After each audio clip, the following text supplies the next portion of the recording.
الرحمن الرحیم۔ محترم سامعین و ناظرین، السلام علیکم ورحمۃ اللہ وبرکاتہ۔ امید ہے تمام احباب عافیت سے ہوں گے۔ دعا ہے اللہ تعالیٰ آپ سب کو اپنے حفظ و امان میں رکھے، اللہ تعالیٰ آپ سب کے لیے آسانیاں فرمائے اور عافیت والا معاملہ فرمائے۔ جیسا کہ آپ تمام حضرات کو معلوم ہے کہ آج سے انشاءاللہ محرم الحرام شروع ہو جائے گا۔ آج شام سے محرم الحرام کا چاند نظر آئے گا اور انشاءاللہ تعالی بروز بدھ یکم محرم الحرام ہوگی، جو ہمارے اسلامی سال کا پہلا دن ہوگا اور ماہ محرم الحرام کی ابتدا ہوگی۔ ماہ محرم الحرام کے حوالے سے مختلف صدقات اور وظائف کا میں نے گزشتہ ویڈیوز میں تذکرہ کیا اور آپ حضرات کو بھی اجازت دی ہے۔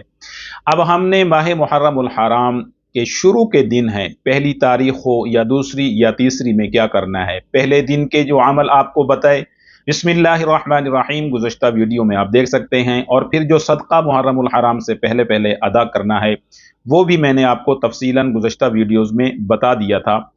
اب جو حضرات بسم اللہ الرحمن الرحیم کا عمل کر لیں گے تو اس کے بعد ایک چھوٹا سا کام اور کرنا ہے۔ محرم الحرام کا سب سے پہلے جب آپ چاند دیکھ لیں، پہلی مرتبہ یا دوسرے دن چاند دیکھیں، تو آپ نے دعا کرنی ہے، اللہم اہلہ علینا بالیمن والایمان والسلامۃ والاسلام والتوفیق لما تحب وترضى ربی وربک اللہ۔ یہ دعا چاند کو دیکھ کر لازمی آپ نے پڑھ لینی ہے۔ اللہ تعالی اس دعا کی برکت سے عافیت اور خیر اور رحمت والا معاملہ فرماتے ہیں۔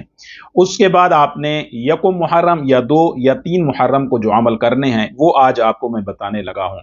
پہلی تاریخ کو جب آپ بسم اللہ الرحمن الرحیم کا عمل کر لیں، یا جو صدقات بتائے ہیں وہ آپ کر لیں گے، یا جو محرم الحرام کو بسم اللہ الرحمن الرحیم لکھنے والا عمل بتایا تھا کہ 313 مرتبہ سب سے اعلیٰ جو عمل اور سب سے طاقتور عمل ہے حفاظت کے لیے، گھر مکان دکان کے لیے، خیر و برکت کے لیے، اپنی حفاظت اور خصوصاً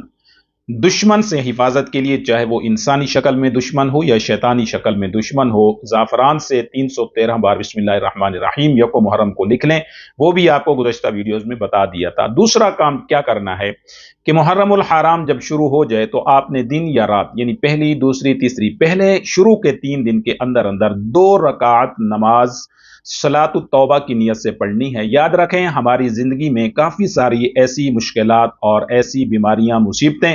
اور ایسی رکاوٹیں ضرور ہوتی ہیں کہ جو ہمارے اعمال کا نتیجہ ہوتی ہیں، ہماری غلطیوں کا نتیجہ ہوتی ہیں اور ہمارے گناہوں کی نحوست ہوتی ہے۔ بعض دفعہ گناہوں کی نحوست کا اثر ہماری آل اولاد پر پڑتا ہے، بچوں پر پڑتا ہے، جس کی وجہ سے وہ نافرمان ہوتے ہیں، اور اللہ نہ کرے بعض دفعہ ہماری غلطیوں اور کوتاہیوں کا اثر بعض بچوں پر اس طرح پڑتا ہے کہ وہ بیماریوں میں مبتلا ہو جاتے ہیں۔ اللہ تعالی ہم سب کی حفاظت فرمائے، ہماری آل اولاد کی حفاظت فرمائے۔ لیکن 2 رکعت نماز نفل کی نیت کرنے، صلاۃ التوبہ کی نیت کر کے 2 رکعت نماز نفل ادا کریں، اور پہلی رکعت میں جب آپ شروع کریں گے سبحانک اللہم، اس کے بعد سورہ فاتحہ پڑھیں گے، تو پہلی رکعت میں 3 مرتبہ سورۃ الکافرون پڑھنی ہے، قل یا ایھا الکافرون، اور پھر اسی طرح 1 رکعت مکمل کریں۔ دوسری رکعت میں